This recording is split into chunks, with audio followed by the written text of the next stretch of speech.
Siapa sangka di balik puing-puing kehancuran Gaza, keajaiban luar biasa terjadi.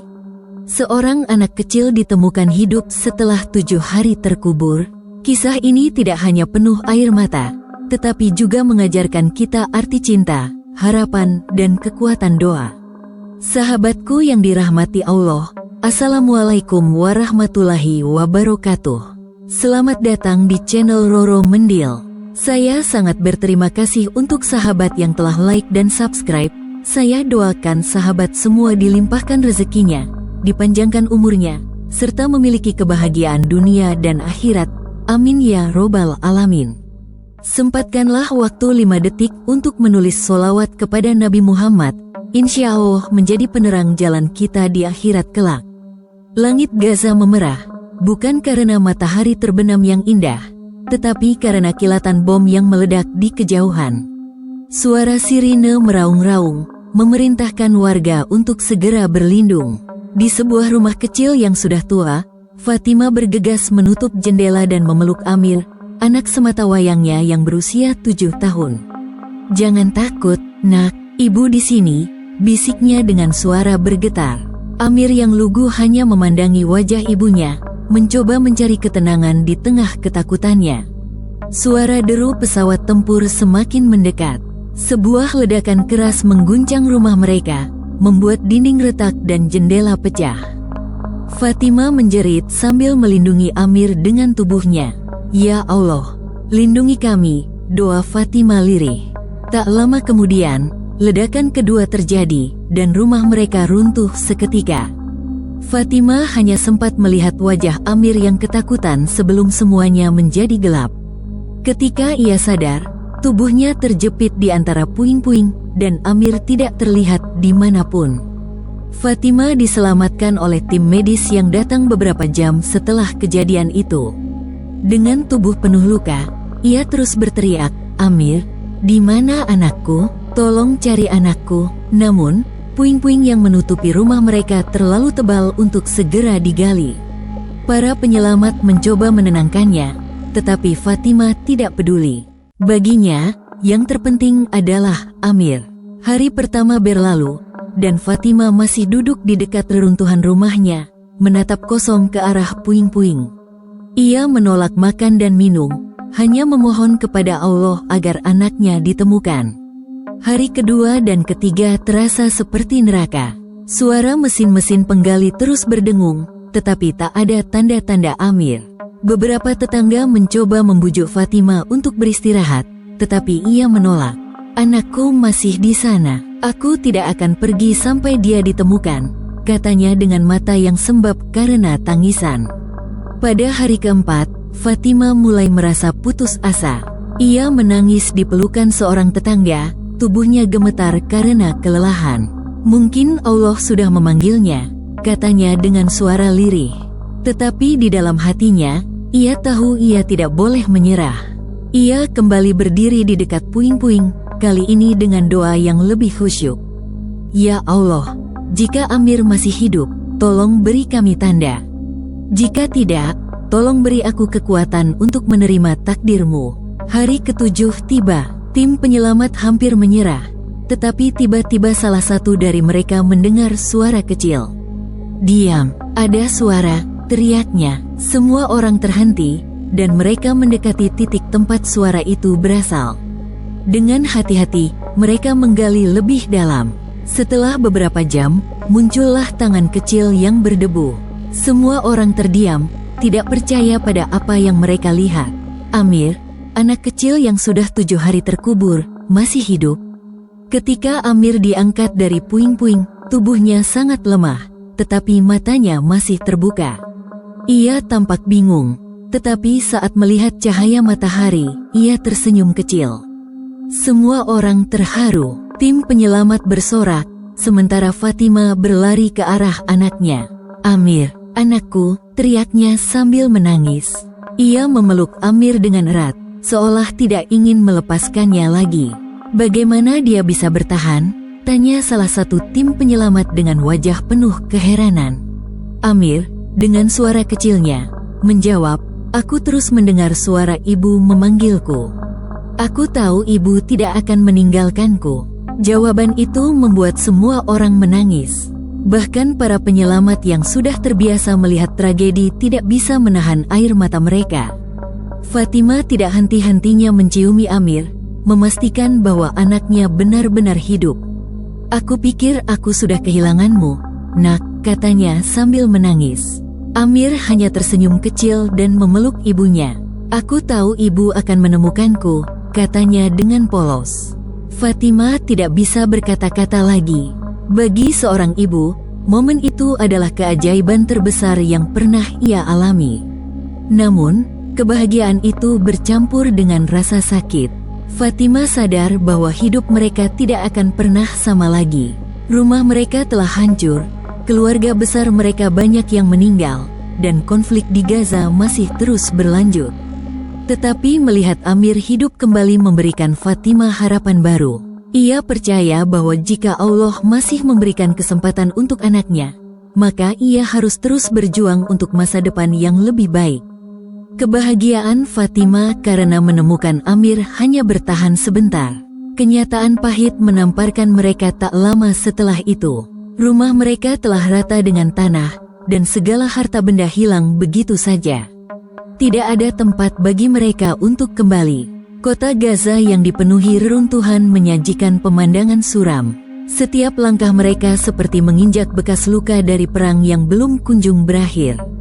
Fatima dan Amir akhirnya terpaksa bergabung dengan pengungsi lainnya, mendiami tenda kecil yang tak cukup untuk melindungi mereka dari panas siang dan dinginnya malam. Kehidupan di pengungsian jauh dari kata mudah. Air bersih sulit didapatkan, makanan terbatas, dan penyakit mengintai di setiap sudut. Amir yang baru saja ditemukan harus berjuang untuk memulihkan kondisinya. Tubuh kecilnya lemah, seringkali demam di malam hari. Fatima, meski kelelahan, tidak pernah membiarkan dirinya menyerah. "Selama kita masih bersama, kita bisa melewati ini, nak," bisiknya setiap malam kepada Amir. Namun, di dalam hatinya, ia tak bisa memungkiri rasa putus asa yang perlahan mulai menggerogoti. Sementara itu, suara bom dan tembakan masih sering terdengar dari kejauhan. Fatima terus memikirkan bagaimana caranya membawa Amir ke tempat yang lebih aman. Namun, kemana? Gaza seperti perangkap tanpa jalan keluar. Setiap harapan yang coba ia bangun selalu diruntuhkan oleh kenyataan pahit di depan matanya. Di tengah situasi sulit itu, Fatima bertemu Khaled, seorang dokter muda yang mengabdikan dirinya di kamp pengungsian. Khaled adalah salah satu dari sedikit orang yang memberikan secercah harapan bagi mereka yang menderita. Ia tidak hanya merawat luka-luka fisik para pengungsi, tetapi juga mencoba menyembuhkan luka di hati mereka dengan senyuman dan kata-kata penyemangat. Ketika Khaled pertama kali melihat Fatima dan Amir, ia langsung merasa ada sesuatu yang istimewa dari keduanya. Khaled dengan sabar merawat Amir yang tubuhnya masih lemah. Setiap hari ia datang ke tenda Fatima, membawa obat-obatan dan makanan tambahan untuk Amir. "Anakmu adalah keajaiban, Fatima. Tuhan punya rencana besar untuknya," katanya suatu hari. Kata-kata itu membuat Fatima tersentuh. Untuk pertama kalinya dalam waktu yang lama, ia merasa ada seseorang yang peduli padanya. Hubungan Fatima dan Khaled perlahan berubah menjadi lebih dari sekadar hubungan antara pasien dan dokter.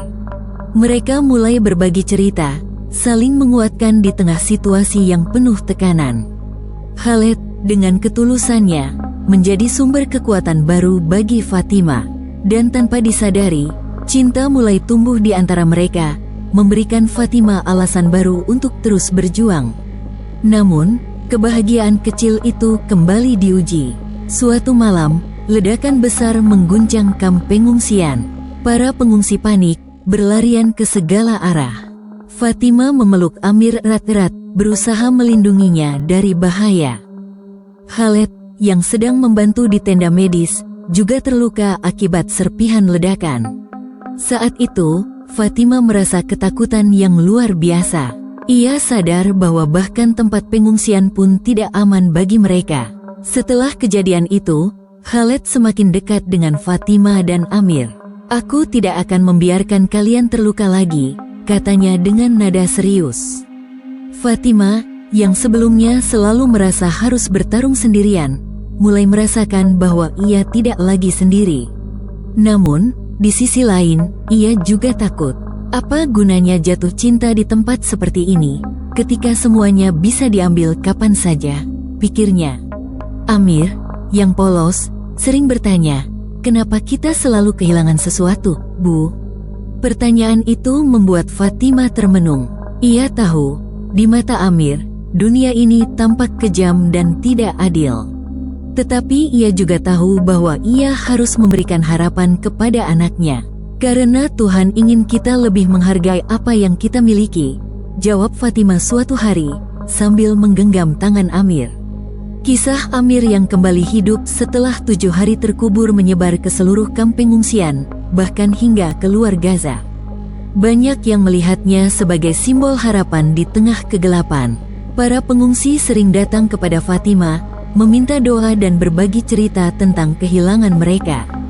Fatima, meskipun hatinya masih dipenuhi kesedihan, merasa bahwa pengalaman yang ia alami bisa menjadi kekuatan bagi orang lain. Jika anak kecil seperti Amir bisa bertahan, kenapa kita tidak? Ucap seorang pengungsi lain dengan semangat. Kata-kata itu membuat Fatima sadar bahwa kisah hidupnya dan Amir memiliki arti yang lebih besar daripada yang ia bayangkan.